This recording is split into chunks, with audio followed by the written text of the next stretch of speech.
Bismillahirrahmanirrahim.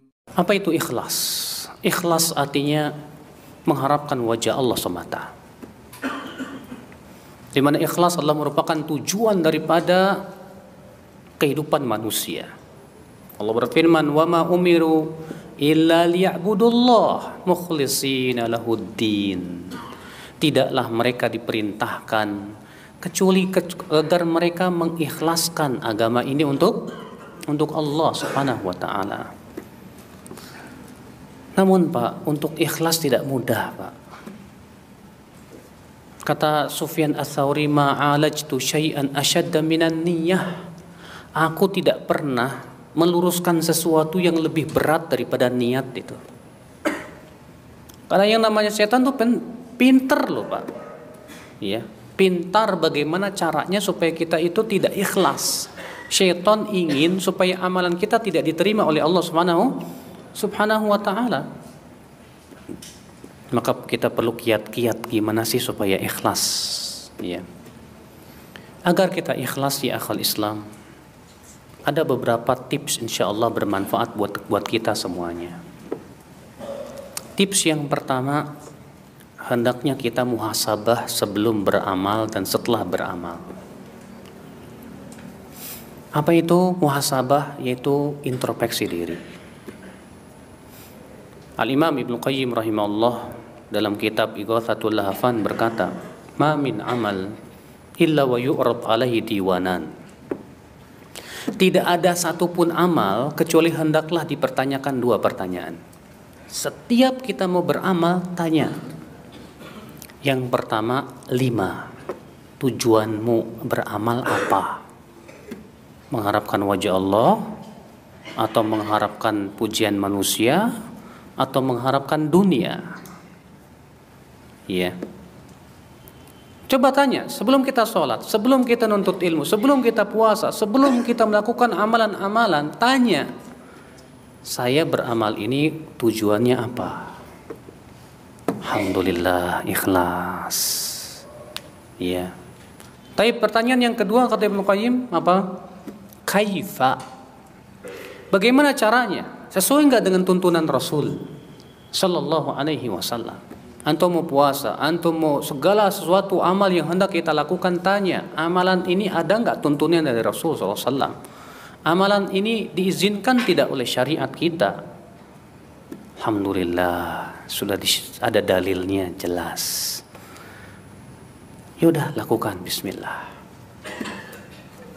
Ketika kita beramal, Al-Imam Ibnu Qudamah dalam kitab beliau ya, yang berjudul Mukhtasar Minhajil Qasidin berkata, ketika kita beramal gunakan muraqabah.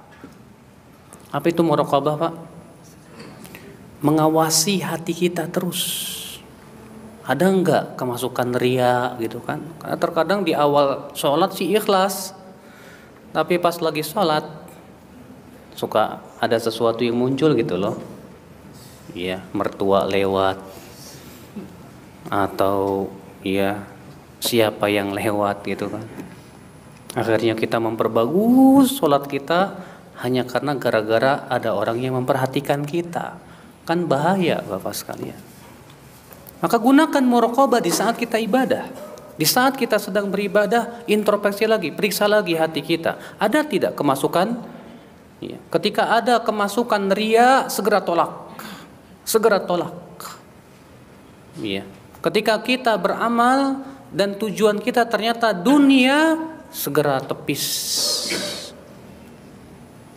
Kemudian setelah sholat, kita segera introspeksi lagi. Apakah ada sesuatu yang masuk dalam sholat tadi saya?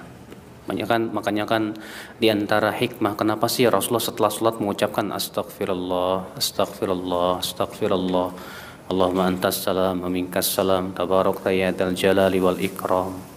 Kok habis sholat istighfar? Emang dosa sholat? Iya. Enggak.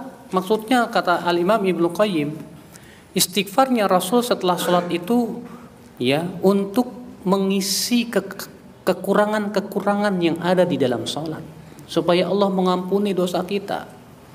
Barangkali ketika kita sholat kita mikirin entah kemana, pikiran kesana, kemari dan yang lainnya. Ya, kita tidak tahu, makanya kita setelah sholat kita istighfar ya akhal Islam azakumullah wa iyyakum. Nah, ini cara yang pertama, akhi. Untuk bisa ikhlas. Ya. Yaitu menggunakan yang pertama sebelum sholat, sebelum ibadah apa? Muhasabah. Mempertanyakan dua pertanyaan. Ketika kita sedang ibadah, gunakan apa? Muraqabah. Dan setelah ibadah kita gunakan apa? Kembali muhasabah. Walaupun alhamdulillah Al-Imam Ibnu Syekh Utsaimin rahimahullah merajihkan pendapat bahwa riya setelah ibadah itu tidak memberikan pengaruh. Kalau antum habis sholat selesai terus antum riya pengen dilihat orang, menurut Syekh Utsaimin itu tidak mempengaruhi amal ibadah kita. Karena ibadah kita sudah selesai. Pengaruh itu kalau sedang sholat, maka ini membatalkan. Tapi kalau habis sedang selesai sholat, kemudian kita riya, kata Syekh Utsaimin itu tidak membatalkan. Tapi yang membatalkannya adalah ujub. Nanti kita akan bahas insyaallah. Iya. Ikhwatul Islam, azakumullah wa iyyakum. Cara yang kedua supaya kita bisa ikhlas, bagaimana ya akhwat Islam? Yaitu ya akhi a'azakumullah, sebagian ulama mengatakan yaitu selalu tadzakkur al-maut, mengingat kematian, mengingat gimana ya kalau pas saya riya gini meninggal dunia. Waduh, repot Pak, berabe. Pas kita lagi riya, pengen dipuji orang, meninggal. Sedangkan dalam hadis yang diriwayatkan oleh Muslim bahwa orang yang pertama kali dibakar dalam api neraka orang yang riya lah gitu. Kata Rasulullah salasun awwalu man yuqda bihim yaumal qiyamah. 3 orang yang pertama kali diberikan keputusan pada hari kiamat. Dalam satu riwayat yang lain, salasatun awwalu man tusa'aru bihimun nar. Ada 3 orang yang pertama kali dibakar dalam api neraka. Siapa dia? Yang pertama orang alim dan qari. Yang kedua orang yang mujahid mati syahid. Yang ketiga orang yang dermawan, banyak berinfak. Si alim dan qari dipanggil oleh Allah, lalu Allah memperkenalkan kenikmatan-kenikmatan kepadanya. Kemudian Allah mengatakan, "Ma'amil tabih." Apa yang kamu amalkan? Si alim dan qari berkata, "Ya Rabb, ta'allamtul ilm wa qara'tul Qur'ana fik." Ya Allah, dahulu aku menuntut ilmu dan membaca Al-Quran karena Engkau ya Allah. Apa kata Allah? Kadzabta, kamu dusta. Ta'allamtal ilm lituqal alim. Kamu dahulu menuntut ilmu karena ingin disebut alim. Kamu membaca Al-Quran karena ingin disebut qari. Waqad qil, dan kamu sudah mendapatkan gelar itu. Lalu kemudian ia diseret dan lemparkan dalam api neraka. Ngeri Pak. Orang yang wafat di atas riya itu ngeri loh Pak. Jangan sampai Pak ketika kita ibadah riya wafat. Berarti kita wafatnya di atas su'ul khatimah. Makanya kita ingat kematian. Kata Rasulullah SAW, "Aktsiru dzikra hadzimil ladzat al-maut." Perbanyaklah mengingat ya penghancur apa? Ya kematian. Apakah kelezatan yaitu kematian? Yang ketiga ya akhal Islam, agar kita bisa terhindar supaya hati kita ikhlas, apa itu berusaha sembunyikan amal. Ya, kecuali memang amal ibadah yang tidak bisa disembunyikan. Tapi semaksimal mungkin kita sembunyikan amal, nggak usah cerita-cerita ke orang, nggak usah. Tadi kemarin saya infak loh 1 juta. Ngapain cerita-cerita? Ya, nggak perlu. Sembunyikan amal. Makanya diantara orang-orang yang diberikan naungan pada hari kiamat, di mana tidak ada naungan kecuali naungan Allah Subhanahu wa taala, siapa dia? Rajulun tasaddaqa bi shadaqatin fa akhfaha. Orang yang bersedekah kemudian ia menyembunyikan apa? Sedekahnya. Sampai-sampai tangan kirinya tidak tahu apa yang diinfakkan oleh tangan kanannya. Ya, tersembunyi dia sedekah. Sampai-sampai orang yang dikasih sedekah pun nggak tahu dari siapa. Ya, tahu-tahu dapat aja. Dari siapa ini? Nggak tahu. Maka yang seperti ini luar biasa, Pak.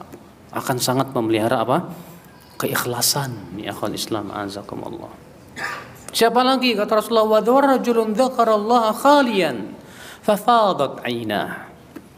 Dan orang yang berzikir kepada Allah sendirian, lalu berlinanglah air mata dia karena takut kepada Allah Subhanahu wa taala. Iya, Masya Allah. Betapa pentingnya kita menyembunyikan amal soleh kita, Pak. Iya. Ini dia Sufyan Ats-Tsauri. Di waktu malam beliau melewati dengan tahajud. Beliau menangis takut kepada Allah. Tapi ketika sholat subuh telah berkumandang, beliau pun pura-pura menggeliat supaya didengar tetangganya kalau dia baru bangun tidur, biar nggak ketahuan kalau dia itu sholat tahajud. Masya Allah. Ya, sembunyikan amal kita, Pak. Jangan ceritakan ke orang-orang, jangan. Kecuali kalau memang kita mengharapkan maslahat yang lebih besar, ya silahkan. Tapi dengan syarat menjaga keikhlasan. Ya akhul Islam, azakumullah wa yakum. Ya. Kemudian yang keempat, agar kita ikhlas, ya ikhwatal Islam, azakumullah wa yakum. Yaitu ad-du'a, berdoa. Minta kepada Allah keikhlasan. Adalah diantara doa Rasulullah SAW apa? Allahumma inni a'udzubika min an usyrika bika syai'an a'lamu wa astaghfiruka lima la a'lamu. Ya Allah, aku berlindung kepada Engkau untuk mempersekutukan Engkau dalam keadaan aku tahu, dan aku berlindung kepada Engkau untuk mempersekutukan Engkau dalam keadaan aku tidak tahu. Masya Allah. So, Rasulullah SAW aja berlindung loh, Pak, ya, dari kesyirikan, apalagi kita. Adalah doa Umar bin Khattab apa? Allahumma ij'al amali kullahu salihan waj'alhu liwajhika khalisan. Ya Allah, jadikanlah amalku semua ini soleh, ya Allah, dan jadikan semuanya ikhlas mengharapkan wajahmu. Minta kepada Allah, ya Allah berikan aku keikhlasan, ya Allah. Ya. Nah ini akhal Islam, azakumullah. Yang kelima, agar kita ikhlas, bahwa setiap kali kita mengharapkan pujian manusia, kita harus ingat, manusia tidak bisa memberikan pahala. Manusia tidak bisa memberikan dosa, gak bisa. Kalau dia memuji, apakah itu jaminan masuk surga? Enggak. Ya, kalau antum dipuji-puji di koran, ya selamat fulan bin fulan, apa itu sebuah jaminan masuk surga? Enggak, Pak. Kita jadi ingat sebuah hadis. Ya, pada hari kiamat nanti ketika Allah memberikan balasan kepada hamba, Allah akan berfirman kepada orang-orang yang ria, idhabu ila alladzina kuntum turauna fid dunya fanzuru hal tajiduna indahum jazaa. Pergi kepada orang-orang yang kamu harapkan pujiannya itu. Lihat oleh kamu, apakah dia bisa memberikan pahala buat kepada kamu? Diusir oleh Allah, Pak, di hari kiamat itu. Ya, disuruh ngambil pahala dari orang yang diharapkan pujiannya. Ternyata manusia tidak bisa memberikan apa? Pahala. Ya, ingat, ketika kita ingin dipuji orang, langsung kita ingat, dia kan manusia sama dengan saya, tidak bisa memberikan pahala, tidak bisa memberikan siksa sama sekali. Ikhwata Islam, azakumullah wa iyyakum. Kemudian Bapak sekalian, kita juga harus betul-betul memperhatikan, ini yang keberapa nih? Yang keenam, ya. Trik-trik setan menggoda manusia supaya tidak ikhlas. Karena setan tuh punya trik-trik yang canggih banget loh, Pak. Jitu, Pak, supaya kita ini nggak ikhlas, Pak. Ya, ada orang terkadang dia takut disebut ikhlas, tuh lihat. Takut disebut ikhlas betul. Aduh, saya kalau sholat di saf pertama terus, nanti orang nganggap saya rajin lagi. Udahlah, Saya di saf yang kedua aja lah, di belakang aja. Sebetulnya ada udang di balik batu itu. Sebetulnya dia mengharapkan supaya disebut orang ikhlas gitu kan. Iya. Akhirnya apa? Dia meninggalkan amal yang Masya Allah hanya karena ingin disebut ikhlas, dengan alasan takut disebut ikhlas. Makanya Al-Hasan Al-Basri berkata, man tarakal amal li ajalin nas fahuwa riya. Siapa yang meninggalkan amal ya karena takut dianggap disebut ikhlas sama orang, itu sebetulnya riya itu. Itu justru riya ya akhul Islam azakumullah wa ikum. Ini triknya setan, pintar banget, Pak. Iya. Di zaman sekarang, Pak, ada antum Masya Allah ya ngisi kajian di Facebook. Iya, kopas masukkan Facebook. Kok nggak ada yang komen ya? Ya, sedih deh gue. Kalau ada yang komen, ada yang nge-like, wah senang. Nggak ada yang nge-like, nggak ada yang komen, sedih. Berarti itu tandanya apa? Nggak ikhlas. Hati-hati juga itu, ya. Jadi akhirnya Tuhannya kita itu like, ya, jempol gitu. Ya, hati-hati ya kalau Islam. Ini trik setan juga supaya kita tidak ikhlas. Makanya Sufyan bin Uyainah pernah mengadu kepada gurunya. Apa kata Sufyan? Wahai guru, aku punya majelis taklim setiap Jumat pagi. Kalau yang hadir banyak, aku merasa gembira. Kalau yang hadir sedikit, kok aku malah ciut dia. Kata gurunya, hai anakku, itu majlis buruk, tinggalkan aja. Kata Sufyan, fama uttu ilahi abadan. Semenjak itu aku tidak pernah lagi balik lagi ngajar di situ. Hanya karena gara-gara kalau yang hadir banyak, gembira. Kalau yang sedikit hadir, sedih. Berarti nggak ikhlas kan? Luar biasa, Pak. Salafus saleh. Iya. Maka dari itulah ya akhul Islam azakumullah wa iyyakum. Ini trik-trik setan tuh pintar sekali, Pak. Pintar. Iya. Terkadang kita ya akhul Islam azakumullah wa iyyakum diseret kepada sebuah kebaikan untuk jatuh kepada ketidakikhlasan. Ya, diseret kepada sebuah kebaikan untuk jatuh kepada ketidakikhlasan. Dibukakan sama setan pintu kebaikan nih. Akhirnya orang-orang memuji. Wah. Lalu ia gembira dengan pujian tersebut.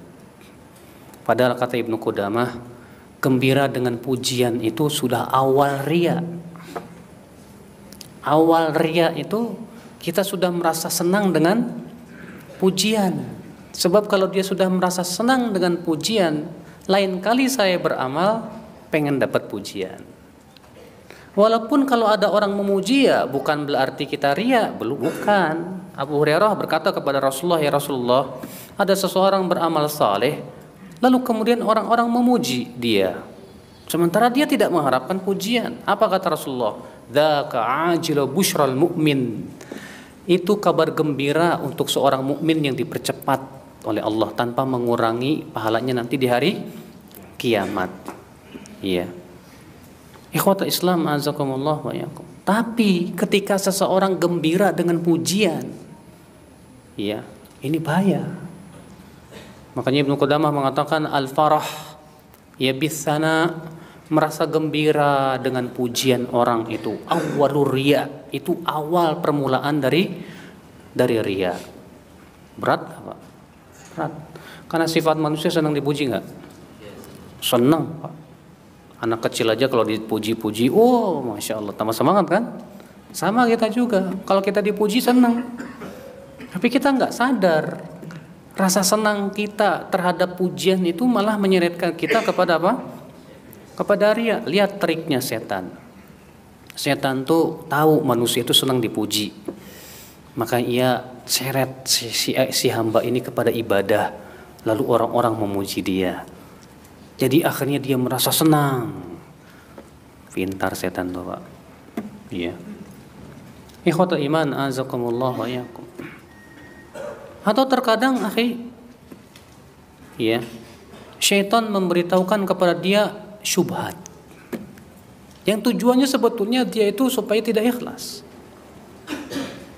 Ada orang tawadu, biar kelihatan tawadu, jalannya nunduk-nunduk begitu. Ya, setan mengatakan kamu tawadu lah. Ya, makanya kepalanya nunduk-nunduk. Padahal biar dikira orang bahwa dia tawadu gitu, Pak. Masya Allah, ya. Di zaman Rasulullah, di zaman Umar bin Khattab, Umar pernah melihat seorang laki-laki yang jalannya begitu, Pak, merunduk-runduk begitu. Dipukul sama Umar, "Bu, kamu ngapain jalan begitu?" Ya, berdiri dengan tegak. Rasulullah SAW kalau berdiri, kata Umar, dunia bagaikan dilipat kepadanya kalau berjalan itu. Iya. Ingat, kata Umar kepada dia, ketawaduan bukan dengan begitu caranya. Karena tawadu itu adanya di mana? Di hati. Iya. Terkadang ada orang, Pak, ingin dipuji dari pakaian. Dia berpakaian gamis, pakai sorban. Bagus sih, bagus. Cuman sayang terkadang ada keinginan, wah, disebut orang soleh lah, ulama lah, dan yang lainnya. Pintu-pintu setan tuh pintar banget lah, Pak. Ya. Ada orang bacaan Qur'annya indah. Ya. Kalau dia baca Quran membuat orang pada nangis, setan masuk dari arah situ. Ya. Dia mengharapkan pujian manusia disebut sebagai qori. Luar biasa, makanya pintu-pintu setan ini harus kita betul-betul apa? Hati-hati, akal Islam, azakumullah wa iyyakum. Semua pintu setan dan trik-triknya tersebut harus kita pelajari, harus kita sadari bahwa ini merupakan pintu setan menuju riya. Hati-hati, tidak ikhlas. Ya akal Islam, azakumullah wa iyyakum. Iya. Maka dengan seperti itu insya Allah kita akan selamat dari apa? Ketidakikhlasan.